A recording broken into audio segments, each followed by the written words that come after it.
Olá!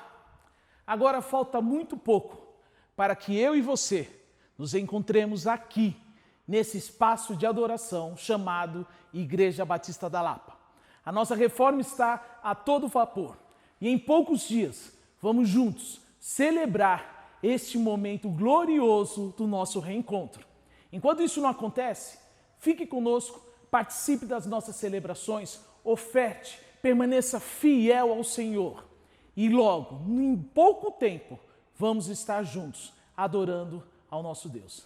Igreja Batista da Lapa, aqui você se encontra.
Igreja Batista da Lapa, tem sido muito prazeroso esse tempo em que celebramos, em que adoramos ao Senhor. E tem sido muito edificante em ver que a Igreja do Senhor continua firme nas suas contribuições, na forma do seu coração de ofertar, a generosidade. É isso que temos falado, é isso que temos vivido e temos visto também ao longo desse tempo. Então nós queremos incentivar você a continuar ofertando, a ser fiel nos seus dízimos e ofertas. Hoje nós temos toda a facilidade dos nossos aplicativos. Então você pode usar o aplicativo, você pode usar o QR Code também que apresenta aí na tela para você, mas não deixe de participar desse tempo. Desde o início do mundo, o Senhor Deus nos ensina o quanto é importante trazer no nosso coração esse desejo de ser grato. E uma forma de gratidão, uma forma de culto é ofertando a Ele. Faça isso agora, aproveite esse tempo enquanto louvamos ao Senhor.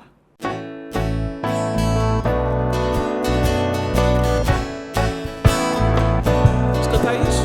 Satisfação sem fim. Vamos juntos? Satisfação é ter a Cristo, não há melhor. Prazer já visto, sou de Jesus.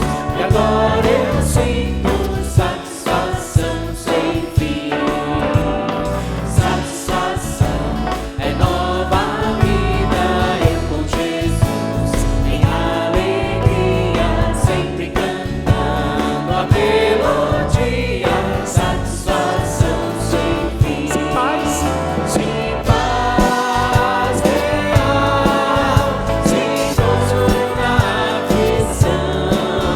Achei o segredo, é Cristo no coração.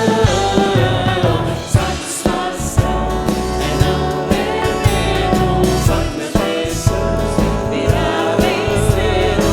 Logo em glória eu hei de vê-lo. Satisfação sem fim. vamos lá.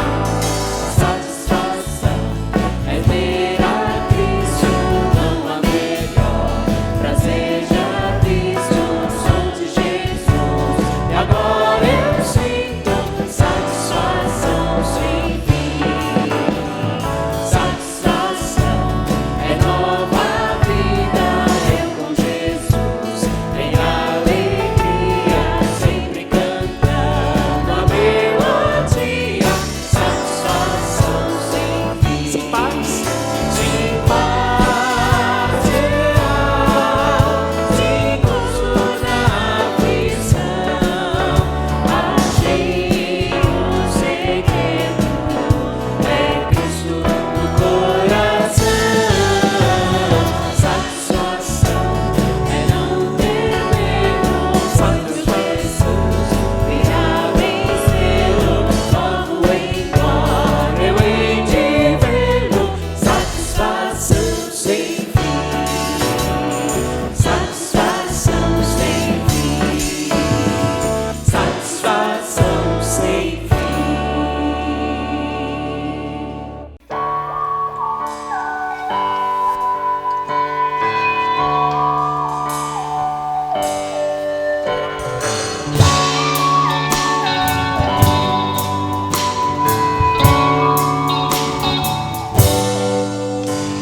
De todas as tribos, povos e raças, todos irão te louvar. De tantas culturas, línguas e nações, no tempo e no espaço, virão te adorar. Bendito seja sempre o Cordeiro, Filho de Deus, raiz de Davi. Bendito seja o seu santo nome, Cristo Jesus, presente aqui.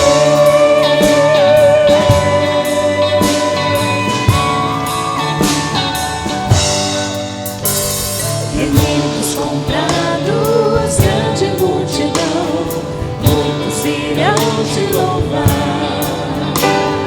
Povo escolhido, meu reino e nação, no tempo e no espaço, virão te adorar. Bendito seja sempre o Cordeiro, Filho de Deus, raiz de Davi. Bendito seja o seu santo nome, Cristo Cristo Jesus, presente aqui.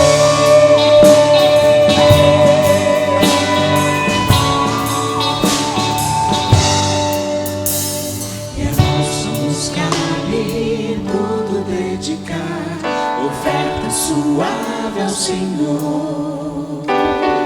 Dons e talentos queremos consagrar, e a vida no teu altar, pra teu louvor. Bendito seja sempre o Cordeiro, Filho de Deus, raiz de Davi.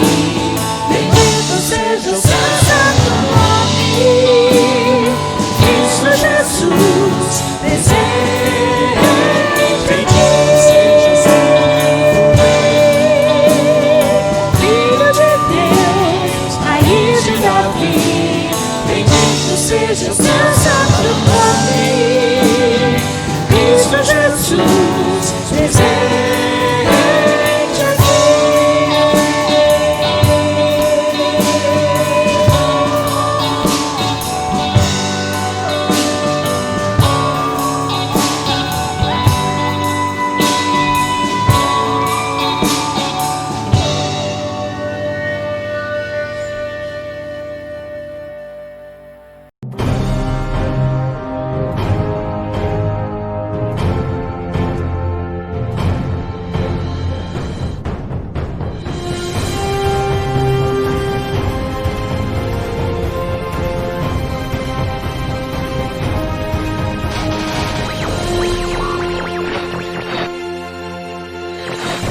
Olá, meus queridos irmãos, graça e paz.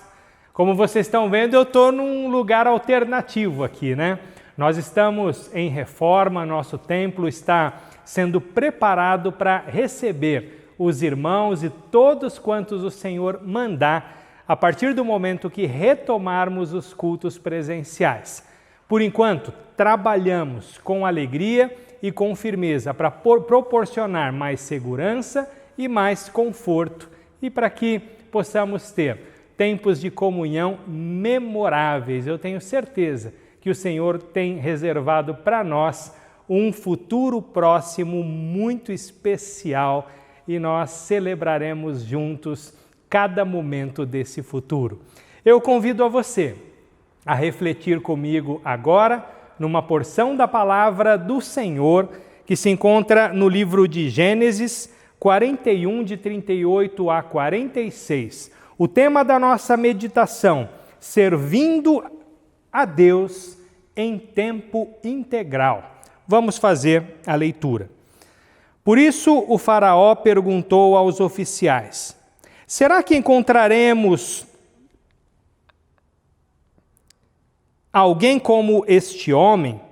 Sem dúvida há nele o Espírito de Deus. Então o faraó disse a José: uma vez que Deus lhe revelou o significado dos sonhos, é evidente que não há ninguém tão inteligente ou sábio quanto você. Ficará encarregado de minha corte e todo o meu povo obedecerá às suas ordens. Apenas eu, que ocupo o trono, terei uma posição superior à sua. O faraó acrescentou: eu o coloco oficialmente no comando de toda a terra do Egito. Então o faraó tirou do dedo o seu anel com o selo real e o pôs no dedo de José. Mandou vesti-lo com roupas de linho fino e pôs sua corrente de ouro em seu pescoço. Também o fez andar na carruagem reservada para quem era o segundo no poder, e por onde José passava, gritava-se a ordem: ajoelhem-se. Assim o faraó colocou José no comando de todo o Egito e lhe disse: eu sou o faraó, mas ninguém levantará a mão ou o pé em toda a terra do Egito sem a sua permissão. O faraó deu a José um nome egípcio, Zafenate-Paneia. Também lhe deu uma mulher que se chamava Azenate. Ela era filha de Potífera, sacerdote de On. Assim, José recebeu autoridade sobre todo o Egito. Tinha 30 anos quando começou a servir na corte do faraó, o rei do Egito. Depois de sair da presença do faraó, José foi inspecionar toda a terra do Egito. Vamos orar? Nós ficamos maravilhados, ó Senhor, com a história da salvação que traçaste e que chegou até nós com poder redentor. Obrigado, Senhor, porque a Tua palavra nos edifica, nos inspira, a Tua palavra que primeiro nos salvou. Nós nos apresentamos diante do Senhor, confiantes de que o Senhor realizará, através da Tua palavra, a Tua vontade em nossa vida. Em nome de Jesus, amém. Estamos meditando sobre a vida de fé a partir da história dos patriarcas registradas no livro de Gênesis. Na mensagem anterior, nós começamos a tratar da vida de José. E por que é tão importante refletir a respeito da vida dele? Porque José nos ajuda a pensar em nosso papel no mundo como servos de Deus. Ele é um modelo muito positivo de um servo de Deus em tempo integral. Dos 11 filhos de Jacó, ele era o seu preferido. E a razão disso é porque José era filho de Raquel, a esposa amada de Jacó, enquanto que os outros eram filhos de Lia, a não amada.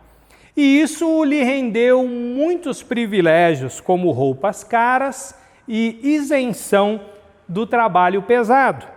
Na verdade, a função que Jacó deu a José era de fiscalizar. Talvez a palavra mais apropriada seja espionar o trabalho dos irmãos. E, naturalmente, os irmãos o odiavam, eram profundamente ressentidos, porque além dos privilégios que José tinha, ele ainda era aquilo que nós chamamos de dedo duro. Seus meio-irmãos, os filhos de Lia, decidiram então aproveitar uma certa situação para matá-lo, deixando ele abandonado num poço para morrer de sede e de fome. Mas depois desistiram e o venderam para mercadores que estavam a caminho do Egito. Jacó recebeu as roupas de José, que seus irmãos mancharam com sangue, e aí concluiu ele mesmo que o seu filho preferido havia sido morto por uma fera no campo. José foi vendido como escravo a Potifar, um figurão lá do Egito. E Potifar gostou tanto do trabalho dele e o quanto ele era confiável, que logo colocou José como supervisor de toda a sua casa e de todos os seus bens. Mas a esposa de Potifar queria seduzi-lo a qualquer custo. E como ele não se rendia às investidas, ela aproveitou uma situação e fez uma denúncia de assédio contra ele, usando uma peça de roupa. A peça de roupa que José deixou nas mãos dela quando fugiu da investida. A pena para um ato assim, para um assédio sexual, especialmente vitimando um funcionário do alto escalão do governo, era a morte. Mas Potifar não fez isso. Acredito que ele talvez conhecesse bem a sua esposa e também não acreditava totalmente na culpa de José. Mas, de modo geral, nós acreditamos que Potifar não entregou José à morte porque Deus não o permitiu. Mas José foi lançado na prisão. Contudo, assim como Potifar, o administrador da prisão gostou tanto dele que colocou todos os outros prisioneiros sob os cuidados de José. Um dia, diz o texto, o copeiro e o padeiro do faraó foram lançados na prisão. E numa certa noite, ambos sonharam. E os sonhos eram perturbadores. E quando eles compartilharam isso, José interpretou os dois sonhos com exatidão. Tempos depois, na verdade anos depois, o próprio faraó teve um sonho a respeito de acontecimentos futuros que Deus estava revelando. E como nenhum dos seus conselheiros, dos seus sábios puderam ajudar, ele mandou tirar José da prisão. Depois de 13 anos que José estava amargando a sua pena ali, na esperança de que José interpretasse o sonho. Depois de constatar que o Espírito de Deus estava sobre José, conferindo a ele sabedoria e aquele poder sobrenatural, Faraó deu a ele um nome, uma casa, uma missão, um poder quase ilimitado, uma carruagem 0 quilômetro e também a esposa com quem ele teve os seus 2 filhos. Aquele que antes fora escravo e depois prisioneiro, agora tinha o controle administrativo e econômico da nação. Como disse o texto que lemos, era tão grande o poder e a autoridade de José que por onde ele passava na terra do Egito, todos eram conclamados a se prostrar diante dele. A missão de José também era tão ampla quanto o seu poder. Ia desde a infraestrutura à agricultura, para fazer com que as safras dos 7 anos de fartura durassem também durante os outros 7 anos de escassez que viriam depois. E José cumpriu a sua missão com excelência, salvando o Egito e vários povos ao redor, incluindo a sua própria família. José é um exemplo com quem aprendemos a respeito de algumas características valiosas que um bom servo de Deus, consciente da sua vocação, da sua missão que é de tempo integral no mundo, deve possuir. Amor pela excelência. Tudo o que José fazia era bem feito. Ele serviu Potifar com excelência, ele serviu o carcereiro da prisão com excelência, ele serviu Faraó com excelência, ele servia até onde o braço alcançava, porque servia antes de tudo ao Senhor, em quem ele tanto confiava. Ele servia como um ato de adoração a Deus. Ele tinha amor por servir com excelência, porque esse era o culto que ele prestava ao Senhor. Também há uma segunda característica. Situações de injustiça fortaleciam o seu caráter ao invés de enfraquecê-lo e de desgastá-lo. Nós não encontramos José praguejando contra Deus no seu tempo de infortúnio. José não ficava paralisado de amargura por causa das coisas que os seus irmãos fizeram, ou que Potifar lhe fez, ou que a esposa de Potifar lhe fez. Ele não desfalecia por causa da ingratidão ou das falsas acusações dos outros. A terceira característica é que ele possuía um coração firme, um coração que não variava, que não mudava de acordo com o ambiente em que estivesse ou que as circunstâncias que enfrentasse. Por exemplo, a traição da família ou o sofrimento na prisão não foram capazes de mudar o seu coração. Mudar de identidade, ir para outro país, receber um outro nome, falar em outro idioma, nada disso mudou o seu coração. A pressão cultural fortíssima que estava sobre ele não mudou o seu coração. O anel do faraó, a corrente de ouro em seu pescoço, a posição de poder, privilégio, as pessoas se prostrando diante dele, nada disso mudou o seu coração. Embora José seja realmente um bom modelo de servo de Deus em tempo integral, um exemplo a ser, sem dúvida, aproveitado, seguido por todos nós não podemos ser ingênuos com relação a uma coisa. José não era o que era por causa de si mesmo. Ele não foi um herói da resistência a partir das suas próprias forças. Ele não foi um gigante de caráter, porque nasceu ou cultivava uma chama interior.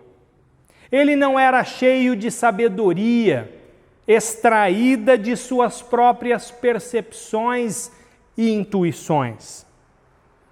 José era o que era por causa de Deus, porque Deus lhe conferia força, Deus lhe conferia sabedoria, Deus lhe conferia discernimento, poder espiritual e conferia a ele tudo isso por causa dos propósitos que tinha em sua vida, propósitos que visavam a sua própria glória. Deus havia anunciado o seu plano de trazer toda a sua criação perdida de volta para casa. E ele escolheu para isso uma dentre as muitas famílias da terra, como instrumento para levar a salvação e a bênção para as nações. E José foi um dos integrantes dessa família que pela segunda vez estava esfacelada, desintegrada. A primeira vez foi quando Jacó, depois de enganar o seu pai e o seu irmão, teve que fugir para a casa do tio e viver longe por 20 anos. E agora, mais uma vez, a família da aliança estava destroçada pelo pecado. E o motivo não era só porque Jacó desprezou os outros filhos, preferindo José, mas o próprio José, inicialmente, talvez até pelo mau exemplo do seu pai, aprendeu a desprezar os irmãos e a provocá-los, até que recebeu deles ódio por resposta.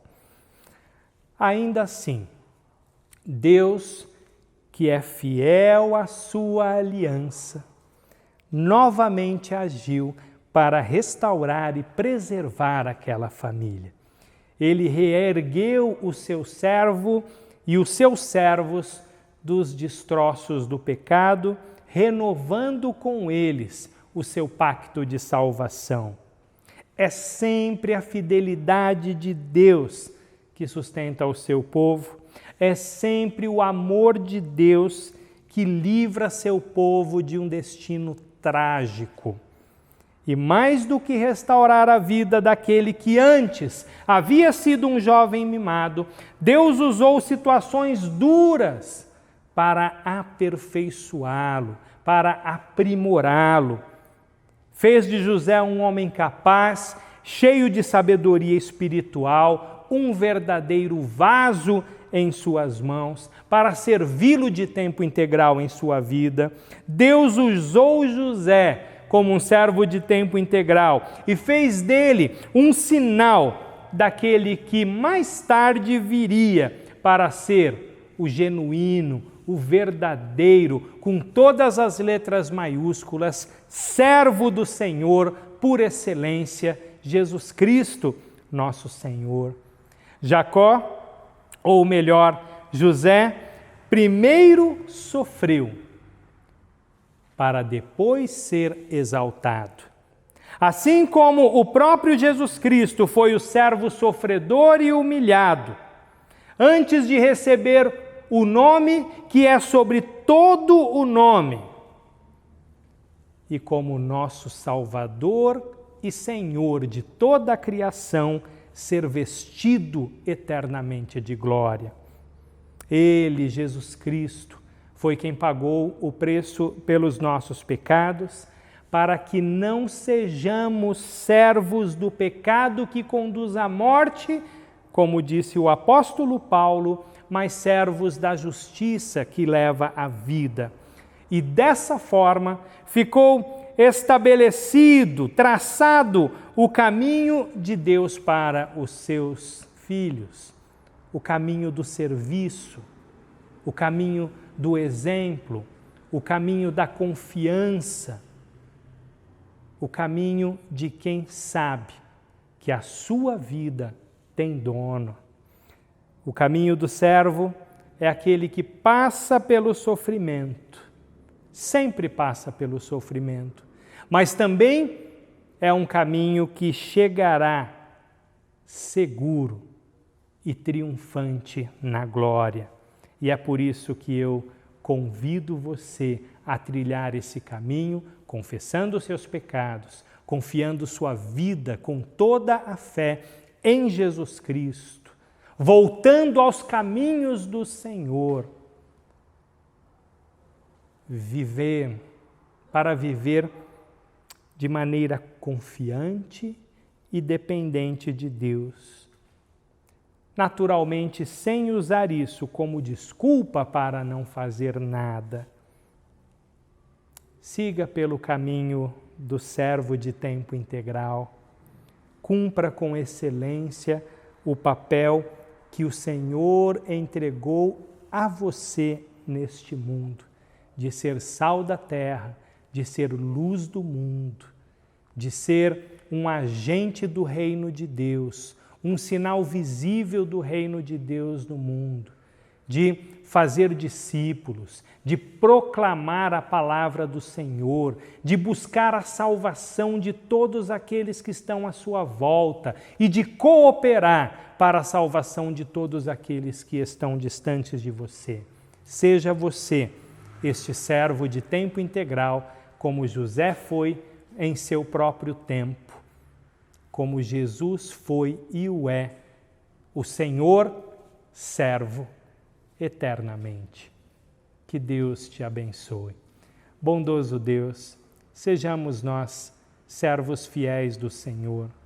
Sejamos nós servos fiéis do Senhor em tempo integral, dia e noite, em cada momento, em cada ambiente, em cada circunstância, que sejamos encontrados servindo o Senhor, vivendo para a Tua glória e fazendo o bem a todos que estão à nossa volta. É o nosso desejo, o nosso pedido, em nome de Jesus.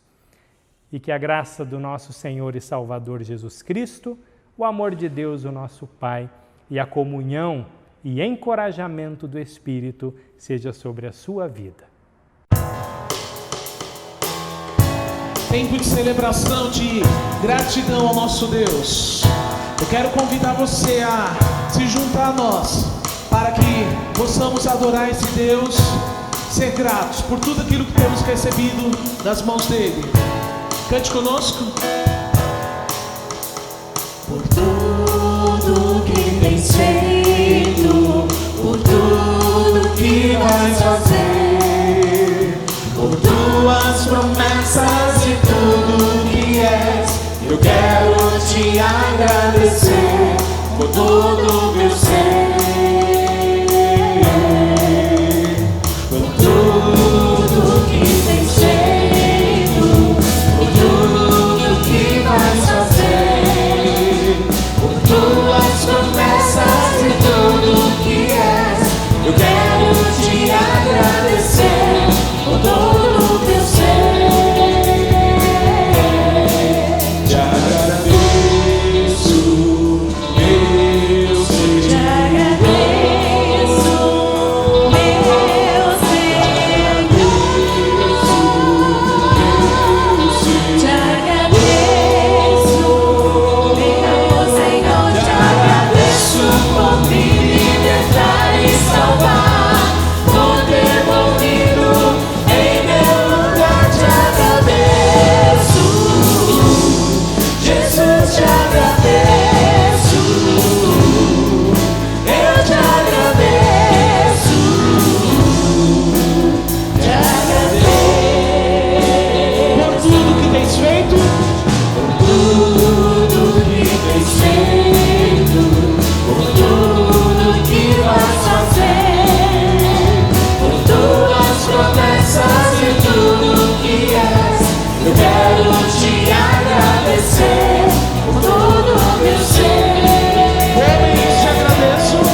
Como você pode ver, nós temos bons motivos para ainda não termos retornado aos cultos presenciais.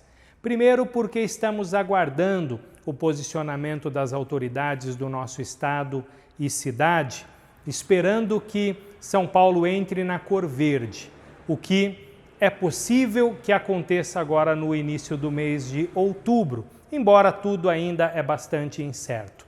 Mas também e principalmente porque estamos preparando aqui um ambiente para acolher os nossos irmãos, acolher todos aqueles que desejarem adorar a Deus conosco, um ambiente mais seguro, mais confortável, e eu tenho certeza que quando você chegar aqui, será uma grata e uma linda surpresa. Eu agradeço pelo apoio, continuo pedindo a sua cooperação através dos dízimos e das ofertas especialmente dedicadas à reforma, e aguarde que em breve nós divulgaremos mais informações. Estamos trabalhando com a data do dia 11 de outubro para o nosso retorno, mas aguarde confirmação, ore pela igreja e se mantenha firme, confiante no Senhor, certos de que neste tempo